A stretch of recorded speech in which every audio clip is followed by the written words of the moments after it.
La fe y el símbolo de los apóstoles. Traducción, Claudio Basevi. Testimonio del mismo Agustín en el libro de las Revisiones. Y 17. La fe y el símbolo. Por el mismo tiempo, siendo presbítero, traté de la fe y el símbolo delante de los obispos que me lo mandaban, cuando celebraban el concilio plenario de todo el África, en Hipona la Real.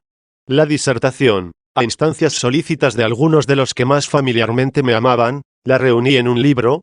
En él se trata de esos temas, pero sin ofrecer esa urdimbre de palabras que se entrega a los competentes para aprenderlas de memoria.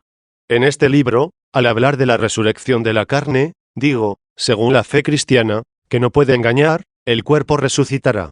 A quien esto le parezca increíble, es porque mira solo a cómo es la carne ahora, pero no considera cómo será. Pues en el tiempo de la transformación angélica, ya no será carne y sangre, sino solamente cuerpo. 10,24, y lo demás que allí traté sobre la mutación de los cuerpos terrestres en cuerpos celestes, puesto que dijo el apóstol al hablar de eso, la carne y la sangre no poseerán el reino de Dios. Quien lo tome así, como suena, estimando que el cuerpo terreno, tal cual ahora lo tenemos, se cambia por la resurrección en cuerpo celeste, de modo que no tendrá estos miembros, ni habrá sustancia de carne, sin duda que debe corregirse, advertido por el cuerpo del Señor, que después de la resurrección se apareció para ser no solamente visto con los ojos en sus mismos miembros, sino también para ser palpado con las manos, y además él mismo afirmó de palabra que tenía carne, cuando les dice, palpad y ved que un espíritu no tiene carne y huesos, como vosotros veis que tengo yo. Por tanto, consta que el apóstol ha afirmado que en el reino de Dios existirá la sustancia de la carne. Y o bien designó con el nombre de carne y sangre a los hombres que viven según la carne, o bien se refirió a la misma corrupción de la carne, que ciertamente no existirá entonces. Realmente, cuando dijo, la carne y la sangre no poseerán el reino de Dios, se entiende claramente qué quiso decir al exponer lo que añadió a continuación, ni la corrupción poseerá la incorrupción. Todo el que lea el último libro de la ciudad de Dios comprobará que he disertado con diligencia cuanto he podido sobre este tema difícil de persuadir para los paganos. El libro comienza así, Quoniam scriptum est. Motivo de esta exposición y 1. Está escrito y confirmado por la firmísima voluntad de la enseñanza apostólica que el justo vive de la fe. 1. Esta fe exige de nuestra parte el acatamiento del corazón y de la lengua. En efecto, así dice el apóstol, es necesario creer de corazón para justificarse y confesar la fe con la boca para salvarse. 2. Nos es muy conveniente recordar tanto la justificación como la salvación, porque, aun cuando estamos destinados a reinar en la justicia eterna, no podremos preservarnos de la malicia del tiempo presente si no nos esforzamos por nuestra parte en la salvación del prójimo, profesando también con la boca la fe que llevamos en el corazón. Y debemos también mantener una piadosa y prudente vigilancia, que impida que la fe pueda ser alterada en ningún punto por las fraudulentas sutilezas de los herejes. La fe católica es dada a conocer a los fieles por medio del símbolo, para que se aprenda de memoria en la medida en que puede ser resumida en pocas palabras. De este modo, los que comienzan y están todavía como niños de pecho, tras haber renacido en Cristo, y no han sido aún fortalecidos por el conocimiento y la explicación muy detallada y espiritual de las Santas Escrituras, pueden resumir su fe en pocas palabras, mientras que esta fe debe ser expuesta con muchas palabras a los más avanzados que progresan en la doctrina divina sobre la base firme de la humildad y la caridad. La mayor parte de los herejes han intentado ocultar su veneno bajo los mismos términos sintéticos que componen el símbolo. La divina misericordia se ha opuesto y se opone a sus tentativas por medio de hombres espirituales tres que merecieron no solo recibir y creer la fe católica expresada según estas formas, sino también entenderla y conocerla por la revelación de Dios. Porque está escrito, si no creéis, no entenderéis. 4. La exposición de la fe sirve para la defensa del símbolo, pero no porque tenga que ocupar el lugar del símbolo en la mente de quienes, habiendo recibido la gracia divina, han de aprenderlo y recitarlo de memoria, sino porque asegura al contenido del símbolo una más firme defensa respaldada por la autoridad católica contra las insidias de los herejes. Primer artículo, Dios Padre Omnipotente. 2.2. Algunos han pretendido demostrar que Dios Padre no es omnipotente. No es que se hayan atrevido a afirmarlo, pero se ve claramente en sus enseñanzas que esto es lo que piensan y creen. Así es, en efecto, porque cuando admiten la existencia de una naturaleza que Dios Todopoderoso no ha creado, aunque admitan que a partir de ella haya creado este mundo en el que ellos reconocen un orden perfecto, están negando la omnipotencia de Dios, y llegan a creer que Dios no habría podido hacer el mundo sin utilizar para ello otra naturaleza anteriormente existente y no hecha por él mismo. Se apoyan, al decir esto, en la consideración habitual y vulgar de que los artesanos, los constructores y demás operarios, si no cuentan con la ayuda de materiales dispuestos previamente, no pueden conseguir el objeto de su arte. Del mismo modo, entienden que el autor del mundo no es omnipotente, ya que no podría construir el mundo si no se sirviera como materia de algún elemento no fabricado por él. Pero si están de acuerdo en que Dios omnipotente es el autor del mundo, necesariamente deben reconocer que lo que ha hecho, lo ha hecho de la nada. Ciertamente, no puede existir nada que no tenga un creador, si este creador es omnipotente. Incluso si él hace algo a partir de otra cosa, como hizo el hombre del barro, no lo hace a partir de algo que él no haya hecho. Porque la tierra de donde procede el barro Dios la había creado de la nada. Y si el mismo cielo y la tierra, esto es, el mundo y todo lo que en él se encuentra, han sido hechos de alguna materia, como está escrito, tú que creaste el mundo de una materia caótica 5, o bien, informe, como lo atestiguan otros manuscritos, en manera alguna hay que pensar que aquella materia de la que ha sido hecho el mundo, aunque informe, o caótica, o de la manera que sea, haya podido ser por sí misma, como si fuese coeterna y coexistente con Dios. Pero cualquiera que fuese su modo de ser y su posibilidad de recibir las formas de diferentes cosas, no las posee sino por Dios omnipotente, por cuyo beneficio tienen las cosas no solo el ser formadas, sino también el ser formables. Entre el ser formado y el ser formable hay esta diferencia, que lo formado ha recibido ya una forma, mientras que lo formable puede recibirla todavía. Pero quien da a los seres su forma, les da igualmente el poder ser formados. Porque de él y en él tienen todas las cosas su belleza perfecta e inmutable. Esta es la razón por la que es uno mismo el que concede a cada ser no solo el ser hermoso, sino también el poder serlo. Por consiguiente, tenemos toda la razón al creer que Dios ha hecho todas las cosas de la nada. Porque, incluso si el mundo ha sido hecho a partir de una materia cualquiera, esta misma materia ha sido hecha, a su vez, de la nada. De esta manera, por un don de Dios perfectamente ordenado, fue creado primeramente un elemento capaz de recibir todas las formas, y a partir del cual se formasen, a su vez, todos los seres que han sido formados. Hemos dicho esto para que nadie pueda creer que existe una contradicción en las enseñanzas de las Sagradas Escrituras, donde se encuentra, por una parte, que Dios ha hecho todas las cosas de la nada, y por otra, que el mundo ha sido hecho a partir de una materia informe. 3. Así, pues, los que creemos en Dios Padre Omnipotente debemos afirmar que no hay ninguna criatura que no haya sido creada por el Omnipotente. Segundo artículo, el Verbo Hijo de Dios, y puesto que Dios ha creado todas las cosas por medio de la palabra, y a la palabra se la llama verdad 6, así como también poder y sabiduría de Dios 7, y se le aplican muchos otros nombres, que descubren que nuestro Señor Jesucristo, en quien creemos, es nuestro liberador y guía, y es el Hijo de Dios, y la palabra, por la que han sido creadas todas las cosas, solo ha podido ser engendrada, a su vez, por aquel que las ha creado por medio de ella. 3. Por todo esto, creemos también en Jesucristo, Hijo unigénito de Dios Padre, es decir, único Señor nuestro. No debemos concebir esta palabra a imagen de nuestras palabras, que, pronunciadas por nuestra boca y nuestra voz, vibran en el aire y no duran más que el instante que suenan. Aquella palabra, por el contrario, permanece inmutable, pues de ella se dice cuanto se afirma acerca de la sabiduría, permaneciendo en sí misma, renueva todas las cosas. 8. Se llama palabra del Padre porque el Padre se da a conocer por medio de ella. Del mismo modo que nuestras palabras tienen por efecto, cuando decimos la verdad, el manifestar nuestra alma a quien nos escucha, y son signos que revelan los secretos de nuestro corazón al entendimiento de la otra persona, así aquella sabiduría que Dios Padre engendró, puesto que manifiesta la intimidad del Padre a las almas que son dignas de ello, es llamada muy oportunamente palabra suya. 4. Pero entre nuestra intimidad y las palabras con las que nosotros nos esforzamos por revelarla hay una gran diferencia. Porque nosotros no engendramos las palabras que resuenan, sino que las producimos. Y para ello utilizamos como materia el cuerpo ya existente. Sin embargo, hay gran distancia entre nuestro interior y el cuerpo. Por el contrario, Dios, al engendrar su palabra, engendra lo que él mismo es, y no de la nada ni de ninguna materia ya creada o formada, sino que de él mismo ha engendrado lo que él mismo es. En efecto, nosotros intentamos hacer lo mismo cuando hablamos, si tomamos cuidadosamente en consideración el deseo de nuestra voluntad, pero no cuando mentimos, sino cuando decimos la verdad. Está claro que pretendemos mostrar nuestra intimidad, en la medida en que sea posible, a la persona que nos escucha para que penetre en ella y la conozca íntimamente.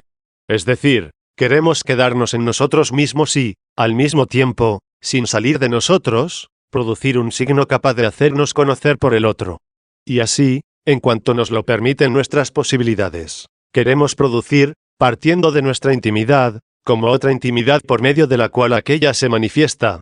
Para conseguir esto nosotros empleamos las palabras, el tono mismo de la voz, las expresiones de la cara, los gestos, industrias todas que sirven para dejar traslucir lo que ocurre en nuestro interior. Sin embargo, no somos capaces de producirlo y, por tanto, la intimidad del que habla no se revela completamente, y de ahí que quede lugar para la mentira. Pero Dios Padre, que quería y podía revelarse con absoluta verdad a las almas que habían de conocerle, engendró, para mostrarse a sí mismo, algo que es idéntico a quien lo engendró. Se le llama también su poder y sabiduría, porque el Padre ha hecho y ordenado todas las cosas por medio de él. Por eso se dice de él que se extiende con fuerza del uno al otro con fin, lo dispone todo con suavidad. 9. Tercer artículo, Dios crea todas las cosas por medio de la palabra es igual al Padre. 4.5. Por todo ello, el Hijo unigénito de Dios no ha sido hecho por el Padre, porque, como dice el evangelista, todas las cosas han sido hechas por el 10. Ni tampoco ha sido engendrado en el tiempo, porque Dios, siendo eternamente sabio, tiene siempre consigo su sabiduría sempiterna. Y tampoco es inferior al Padre, es decir, menor en algo, porque también dice el apóstol, pues él, siendo por su propia existencia de rango divino, no consideró como precioso tesoro el mantenerse igual a Dios. 11. Esta fe católica excluye también a aquellos que sostienen que el Hijo es la misma persona que el Padre, porque dicha palabra no podría estar en Dios 12 si no es en Dios Padre, y quien está solo no es igual a nadie. Quedan excluidos también los que dicen que el Hijo es una criatura, aunque diferente de las otras. En efecto, por muy perfecta que consideren a esa criatura, siempre fue producida y hecha. Porque en latín, producir es sinónimo de crear, si bien el uso del latín permite emplear algunas veces la palabra crear por engendrar, mientras que en griego se distinguen. Llamamos criatura a lo que ellos llaman palabras en griego, y puesto que queremos hablar sin equívocos, no diremos crear, sino producir. Sí, pues, el Hijo es criatura, por muy eminente que sea, ha sido hecha. Nosotros, sin embargo, creemos en aquel por quien se han hecho todas las cosas, no en aquel por quien han sido hechas las demás cosas. Porque no podemos entender aquí la palabra todo, sino como todo lo que ha sido hecho. 6. Pero, por cuanto la palabra se hizo carne y habitó entre nosotros. 13, la misma sabiduría que ha sido engendrada por Dios se ha dignado ser creada como hombre. Tal es el sentido del texto, el Señor me ha creado en el principio de sus caminos. 14. En efecto, el principio de sus caminos es la cabeza de la Iglesia, que es Cristo hecho hombre, por el que se nos ha dado un ejemplo para nuestra vida. Este es el camino cierto por el que llegaremos a Dios. Nosotros no podíamos volver a Dios, sino por la humildad, porque habíamos caído por la soberbia, como se dijo a nuestros primeros padres, probad y seréis como dioses. 15. Nuestro mismo Redentor se ha dignado mostrar en sí mismo un ejemplo de esta humildad, camino por el que habíamos de volver, pues él no consideró usurpación el ser igual a Dios, sino que se vació a sí mismo tomando forma de siervo. 16, hasta tal punto que, al principio de sus caminos, fue creado como hombre el Verbo por el que todas las cosas han sido hechas. Y por esto, como es unigénito, no tiene hermanos.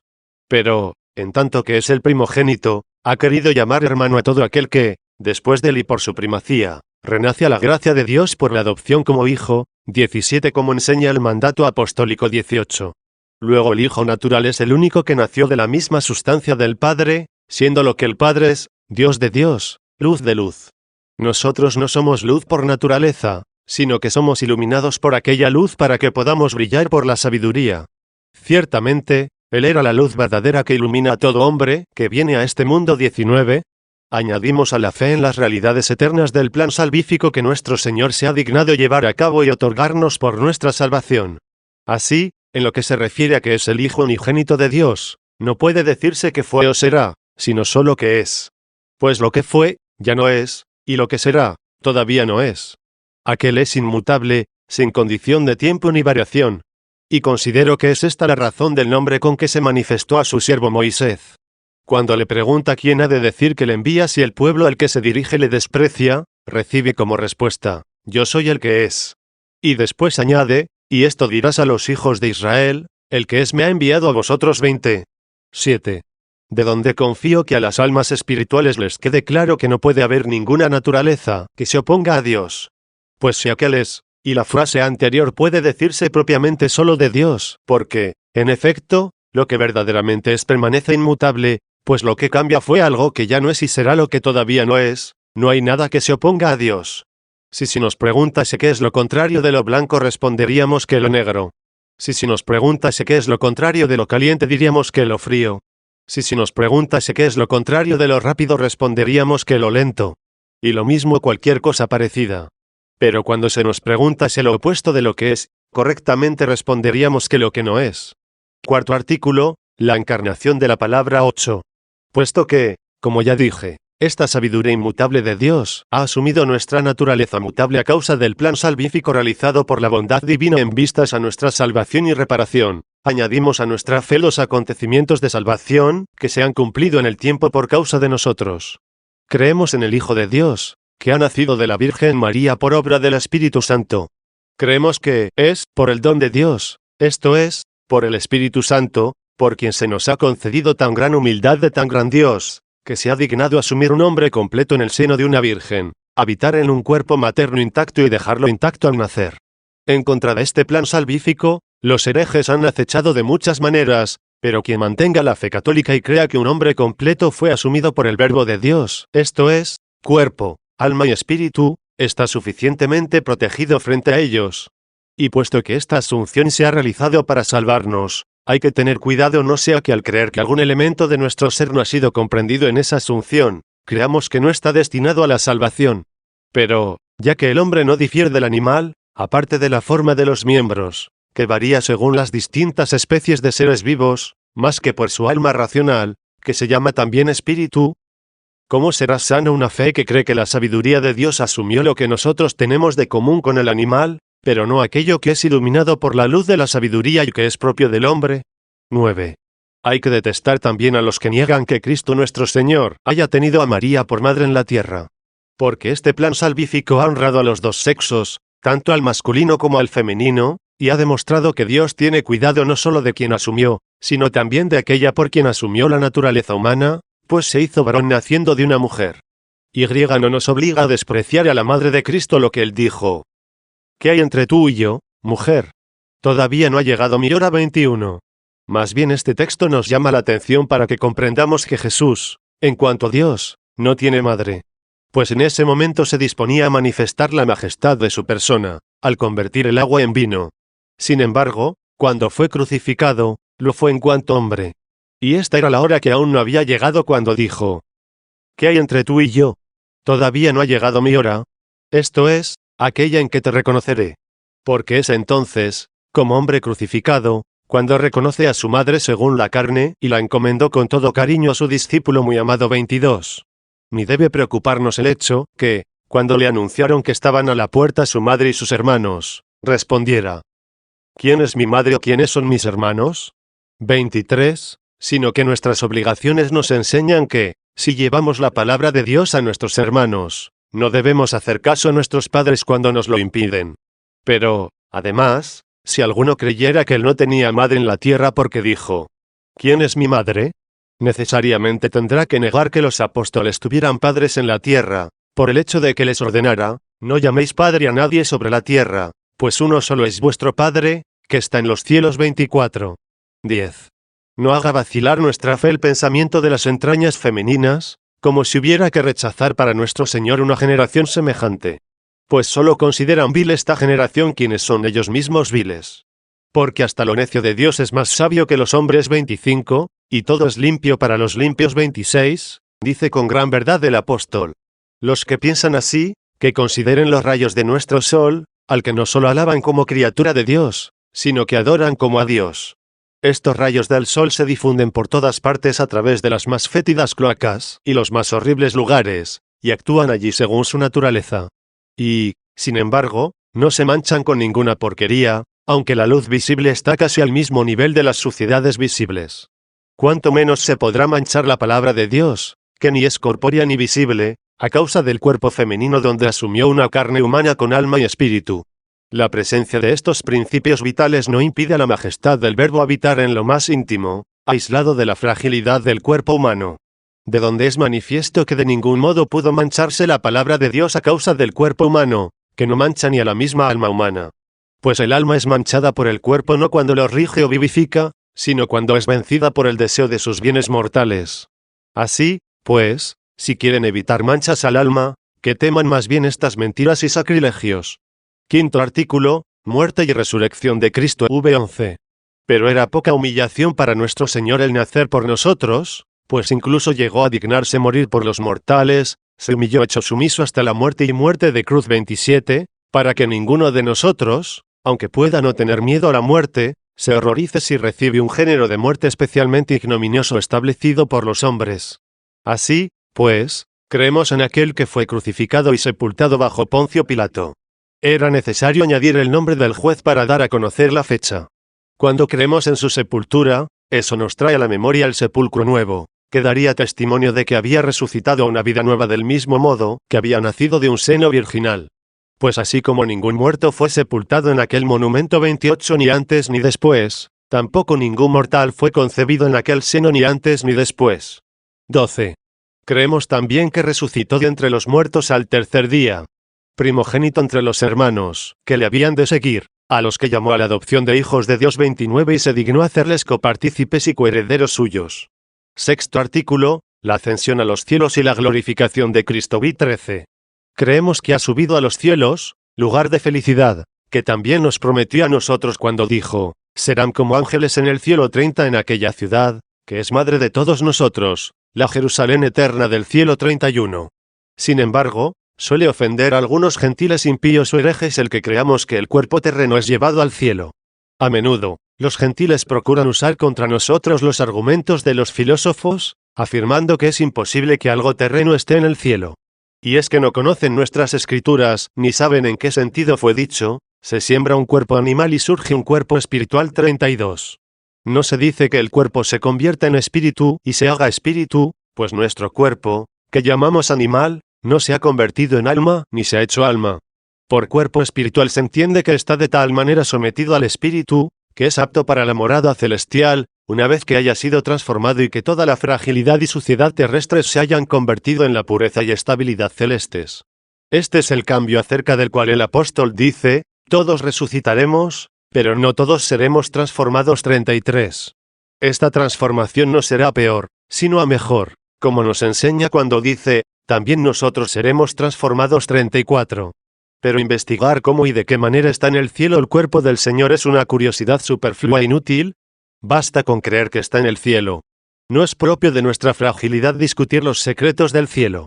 Por el contrario, sí es propio de nuestra fe reconocer la dignidad sublime y honrosísima del cuerpo del Señor. A la derecha del Padre 7:14. Creemos también que está sentado a la derecha del Padre. No es que haya que imaginarse al Padre como limitado por una forma humana, de tal modo que aparezcan ante nosotros una derecha y una izquierda. Y, por lo mismo, tampoco hay que creer que dobla las rodillas cuando se dice que está sentado. No vayamos a caer en aquel sacrilegio que execró el apóstol al condenar a aquellos que cambiaron la gloria del Dios incorruptible en una semejanza de hombre corruptible 35. Si ya es sacrílego para un cristiano colocar tales imágenes de Dios en un templo, mucho más sacrílego será tenerlas en el corazón, donde se halla el verdadero templo de Dios, cuando se encuentra limpio del error y de la concupiscencia terrena. Al decir a la derecha hay que entender lo siguiente, en la suma felicidad, donde están la justicia, la paz y la alegría. Del mismo modo se dice que los cabritos son puestos a la izquierda 36, esto es, en la miseria, llenos de penas y tormentos por sus pecados. Así, pues, estar sentado, cuando se dice de Dios, no significa la posición de los miembros, sino la potestad de juzgar que nunca falta a su majestad, porque siempre otorga a cada uno según sus merecimientos, aunque en el juicio final el Hijo unigénito de Dios haya de manifestarse con absoluta claridad, como juez de vivos y muertos. Séptimo artículo, el juicio final 8:15. Creemos, por último, que vendrá de allí en el tiempo oportuno y juzgará a los vivos y a los muertos. Con estos nombres puede que quiera indicar a los justos y a los pecadores, o también que sean llamados vivos los que se encuentren en la tierra, antes de haber muerto, y muertos, por el contrario, los que resuciten a su llegada. Este plan de salvación en el tiempo no solo es, como su generación eterna en tanto que Dios, sino que también fue y será. En efecto, nuestro Señor estuvo en la tierra, está ahora en el cielo y será en la gloria juez de vivos y muertos. Así, pues, vendrá como ascendió a los cielos, según lo muestra la autoridad de los Hechos de los Apóstoles 37. Se habla también de este plan salvífico en el Apocalipsis, donde está escrito, esto dice el que es, fue y será 38. Octavo artículo, el Espíritu Santo 9:16. Así, pues, anunciada y confiada a nuestra fe la generación divina de nuestro Señor y su plan de salvación de los hombres, se añade a nuestra confesión, para completar la fe que tenemos de Dios, el Espíritu Santo de naturaleza no inferior al Padre y al Hijo, sino, por decirlo así, consustancial y coeterno, porque esa Trinidad es un solo Dios. No de modo que el Padre sea la misma persona que el Hijo y el Espíritu Santo, sino que el Padre es el Padre, y el Hijo es el Hijo, y el Espíritu Santo es el Espíritu Santo, y esta Trinidad es un solo Dios, como está escrito, escucha, Israel, el Señor tu Dios es un solo Dios. 39. Sin embargo, si se nos pregunta sobre cada una de las personas y se nos dice, ¿el Padre es Dios? Responderemos, es Dios. Si se nos pregunta si el Hijo es Dios, responderemos lo mismo. Si tal pregunta fuese acerca del Espíritu Santo, debemos responder que no es otra cosa que Dios. Cuidando sobremanera de no interpretarlo del modo en que se dijo de los hombres, sois dioses. 40. En efecto, no son dioses por naturaleza los que han sido hechos y creados del Padre, por el Hijo, mediante el don del Espíritu Santo.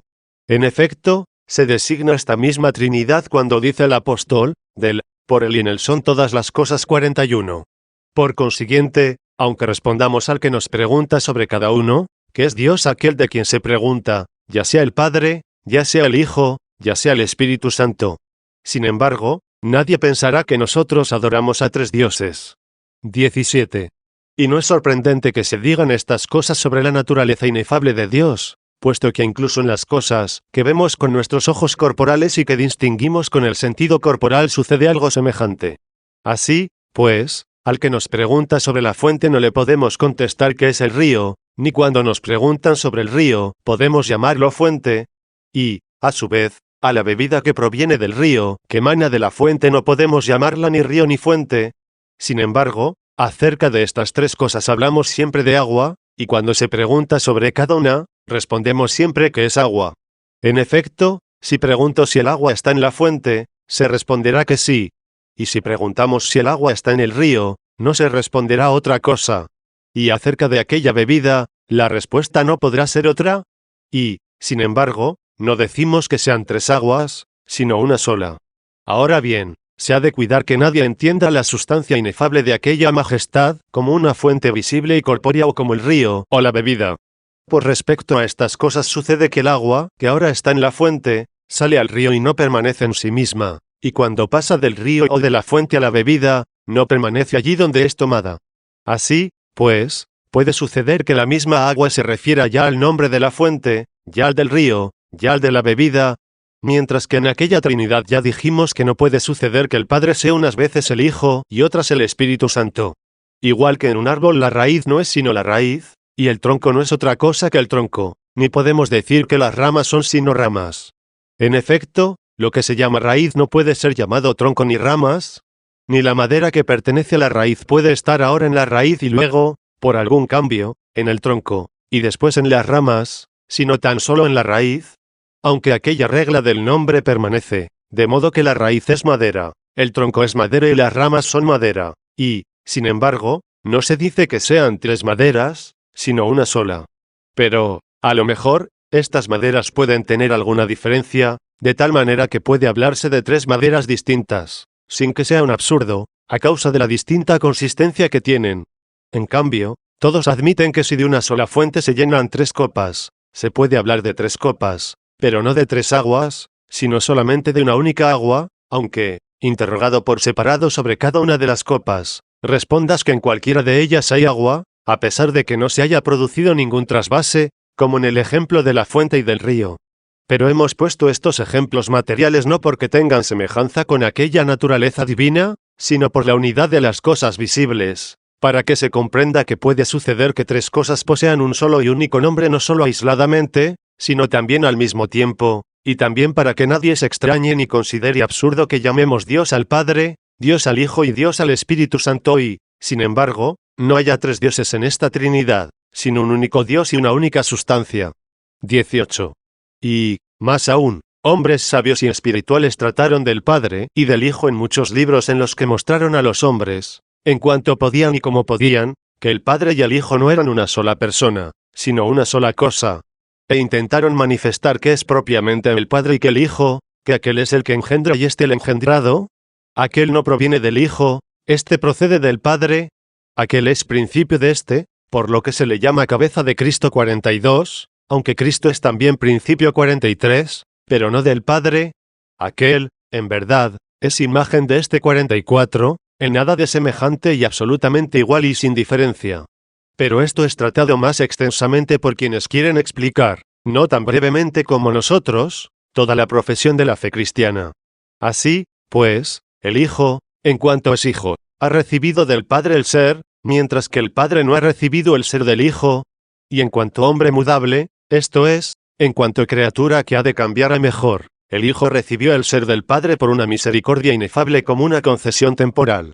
Acerca del Hijo se encuentran en las Escrituras muchas cosas, dichas de tal manera que han inducido a error a las mentes impias de los herejes, más deseosos de opinar que de saber, de modo que pensaban que el Hijo no es igual al Padre, ni de la misma sustancia, apoyados en aquellas frases, el Padre es más grande que yo 45, y la cabeza de la mujer es el varón, la cabeza del varón es Cristo.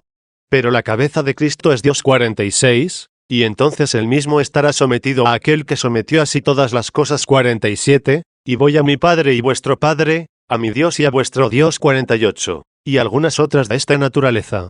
Todo esto no ha sido escrito para significar una desigualdad de naturaleza y de sustancia, porque no pueden ser falsas aquellas otras frases, el Padre y yo somos una sola cosa 49, y el que me ve a mí, ve al Padre 50, y el Verbo era Dios 51, el Hijo no ha sido hecho, puesto que todas las cosas han sido hechas por el mismo 52, y no tuvo por usurpación ser igual a Dios 53, y otros dichos semejantes. Aquellas expresiones han sido escritas, más bien, en parte refiriéndose a las operaciones de la naturaleza asumida, y así se dice que se anonadó a sí mismo 54, no porque la sabiduría haya sufrido una transformación, puesto que es completamente inmutable, sino porque quiso manifestarse a los hombres de modo tan humilde.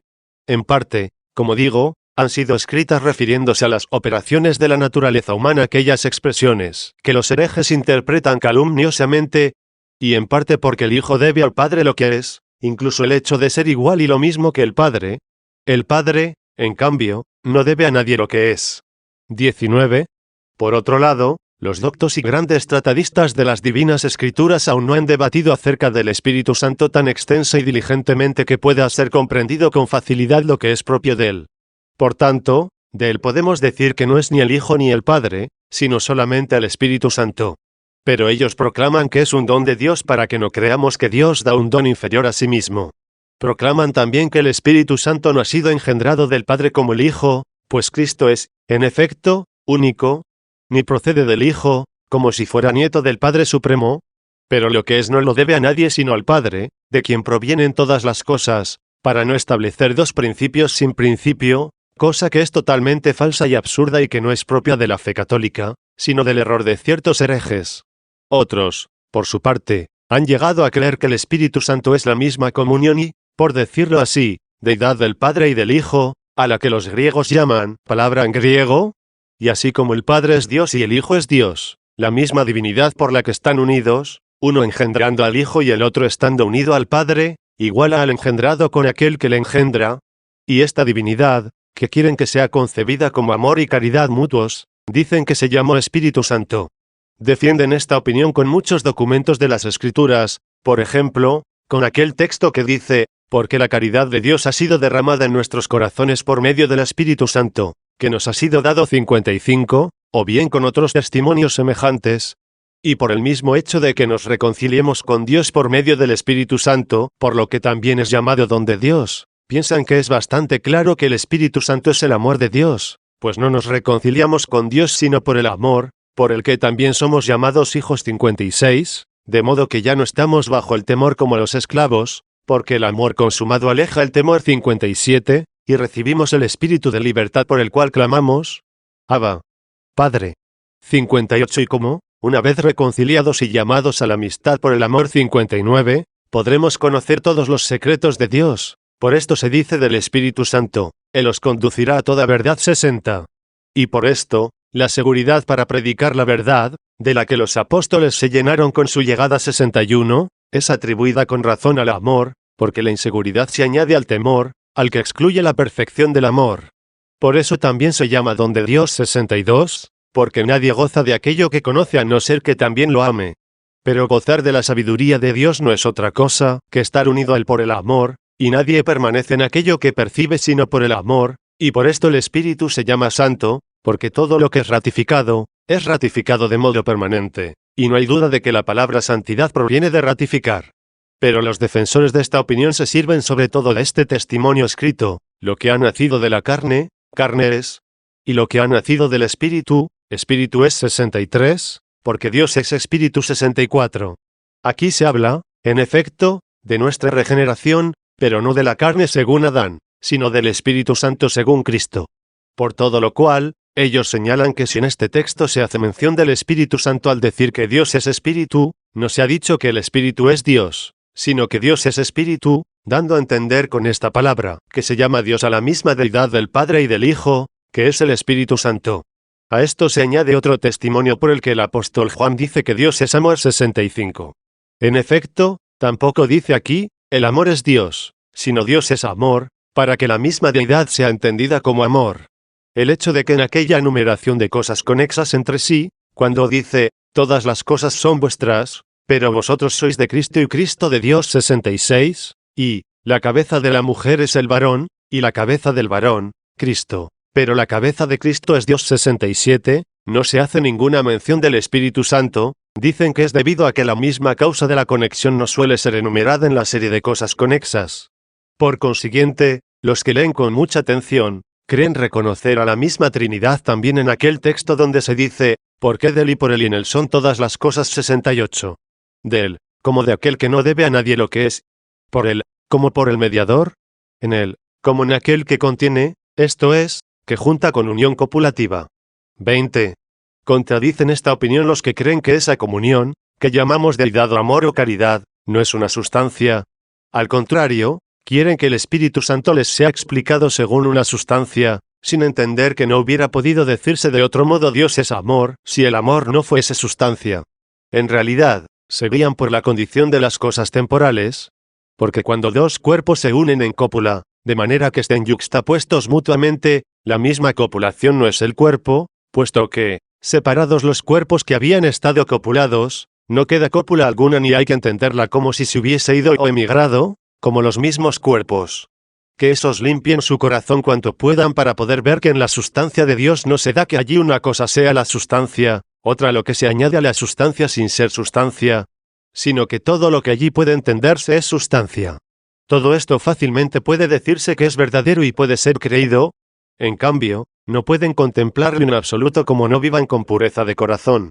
En consecuencia, tanto si esta opinión es verdadera como si la verdad es distinta, se ha de tener una fe inquebrantable, de modo que llamemos Dios al Padre, Dios al Hijo y Dios al Espíritu Santo.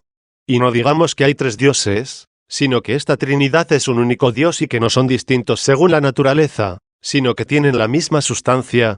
Y no digamos que el Padre unas veces es el Hijo y otras el Espíritu Santo, sino que el Padre siempre es Padre, y el Hijo siempre es Hijo, y el Espíritu Santo siempre es Espíritu Santo. Y no afirmemos a la ligera algo sobre las cosas invisibles como sabedores, sino como creyentes, porque no se pueden ver sino con un corazón purificado. Y el que ve estas verdades en esta vida, parcialmente y en Enigma 69, como se ha dicho, no puede lograr que las vea también la persona con quien habla si está frenada por la impureza de corazón. Bienaventurados, en cambio, los limpios de corazón, porque ellos verán a Dios 70. Esta es la fe sobre Dios Creador y Salvador nuestro. 21. Pero, puesto que no solo nos ha sido exigido el amor a Dios cuando se ha dicho, amarás al Señor tu Dios con todo tu corazón, con toda tu alma y con toda tu mente 71, sino también al prójimo, pues dice, Amarás a tu prójimo como a ti mismo. 72. Si esta fe no comprende la reunión y sociedad de los hombres en la que actúa la caridad fraterna, es poco fructífera. Noveno artículo. La Iglesia Católica X. Creemos también en la Santa Iglesia, que, por cierto, es la católica. Pues también los herejes y los cismáticos llaman iglesias a sus congregaciones. Pero los herejes, creyendo cosas falsas acerca de Dios, ¿violan la misma fe? Los cismáticos, por sus separaciones inicuas, rompen con la caridad fraterna, aunque creen lo que nosotros también creemos. Por lo cual, los herejes no pertenecen a la Iglesia Católica, ya que ama a Dios, ni tampoco los cismáticos, porque también ama al prójimo. Y, por tanto, la Iglesia perdona con facilidad los pecados del prójimo, porque pide que le perdone sus pecados aquel que nos reconcilió consigo borrando todos los pecados pasados y llamándonos a una nueva vida. Y hasta que no alcancemos esta vida perfecta no podemos estar sin pecados. Por esto es interesante saber cuáles son. 10º artículo, la remisión de los pecados. 22. Pero ahora no es el momento de tratar de la diferencia de los pecados, sino que se ha de creer sin vacilación que de ningún modo se nos perdonará lo que pecamos si somos inflexibles a la hora de perdonar los pecados. 73. Así, pues, creemos también en la remisión de los pecados. 11º y 12º artículos, la resurrección de la carne y la vida eterna. 23. Y como son tres los elementos de los que el hombre está constituido, espíritu, alma y cuerpo, que a veces se nombran como dos, porque, a menudo, el alma es nombrada juntamente con el espíritu, y, en efecto, la parte racional del alma, que los animales no poseen, se llama espíritu, así lo propio y principal de nosotros es el espíritu. Luego, la vida por la que somos unidos al cuerpo se llama alma, y, finalmente, el mismo cuerpo es la parte más ínfima de nosotros, porque es visible. Pero toda esta criatura gime y sufre dolores de parto hasta ahora. 74. El espíritu, sin embargo, ha dado las primicias porque creyó en Dios y es ya espíritu de buena voluntad.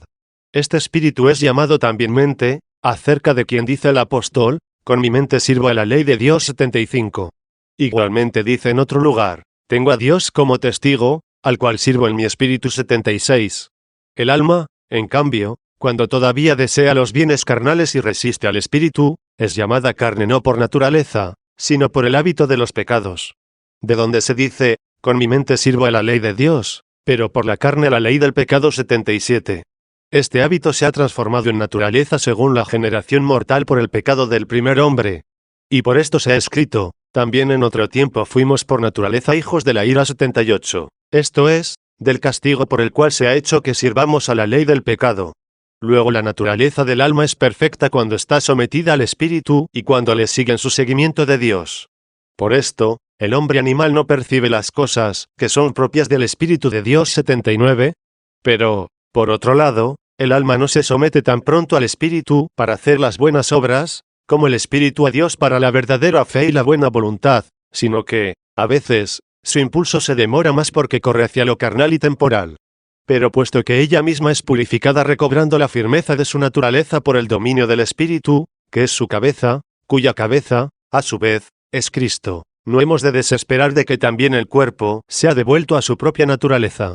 Pero no ciertamente con tanta rapidez como el alma, así como tampoco el alma tan rápidamente como el espíritu, sino en el momento oportuno, con la última trompeta, cuando los muertos resucitarán incorruptibles y nosotros seremos transformados.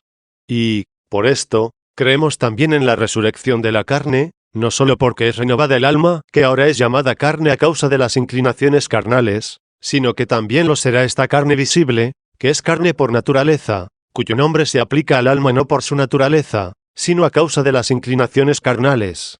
Por consiguiente, debemos creer sin duda que este cuerpo visible, que propiamente es llamado carne, resucitará. En efecto, el apóstol Pablo parece casi señalarlo con el dedo cuando dice, es necesario que esto corruptible se vista de incorrupción. 80, pues cuando dice esto casi dirige el dedo hacia el cuerpo, porque lo visible puede ser señalado con el dedo. Aunque también el alma se puede llamar corruptible, pues ella misma está corrompida por los vicios de las costumbres. Y cuando se lee que esto mortal se vista de inmortalidad. 81, designa la misma carne visible, porque, por decirlo así, el dedo está extendido continuamente hacia ella. En efecto, así como el alma es corruptible a causa de los vicios de las costumbres, así también puede llamarse mortal. La muerte del alma es apostatar de Dios. 82. Este fue su primer pecado en el paraíso, como está descrito en las Sagradas Escrituras. 24.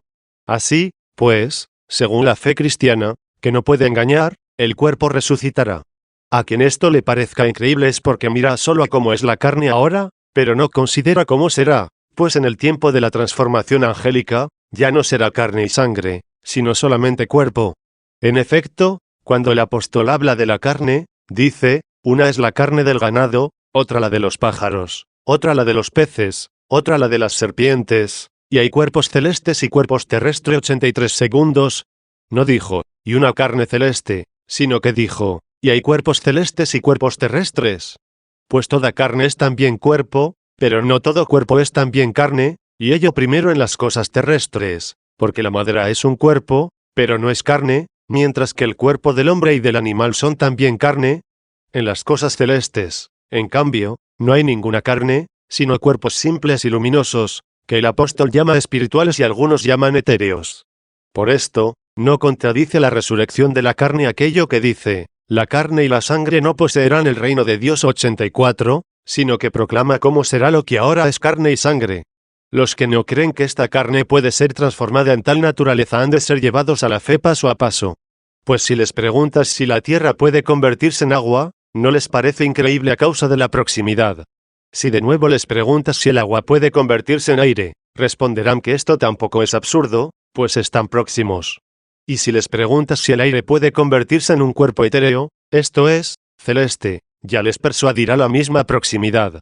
Por consiguiente, tu oyente admite que paso a paso se puede conseguir que la tierra se convierta en un cuerpo etéreo. ¿Por qué, entonces, no cree que con la intervención de la voluntad de Dios, por la que el cuerpo humano pudo andar sobre las aguas, esto puede ser hecho muy rápidamente, como se ha dicho, en un abrir y cerrar de ojos? 85, sin pasos semejantes, tal como el humo generalmente se convierte en llama con una rapidez asombrosa? Por un lado, nuestra carne proviene ciertamente de la tierra. Por otro lado, los filósofos, con cuyos argumentos se rechaza muy a menudo la resurrección de la carne, pues afirman que ningún cuerpo terrestre puede estar en el cielo, admiten, sin embargo, que cualquier cuerpo puede convertirse y cambiarse en otro cuerpo. Hecha esta resurrección del cuerpo, y librados de la condición temporal, gozaremos de la vida eterna en un amor inefable y una estabilidad sin corrupción. Entonces se realizará aquello que ha sido escrito, la muerte ha sido absorbida por la victoria. ¿Dónde está, oh muerte, tu aguijón? ¿Dónde está, oh muerte, tu poder? 86-25. Esta es la fe que debe resumirse en pocas palabras y que se entrega a los nuevos cristianos en el símbolo. Estas pocas palabras son conocidas por los fieles para que, creyendo, se sometan a Dios. Sometidos, vivan rectamente, viviendo rectamente, purifiquen su corazón, y purificando su corazón, comprendan lo que creen.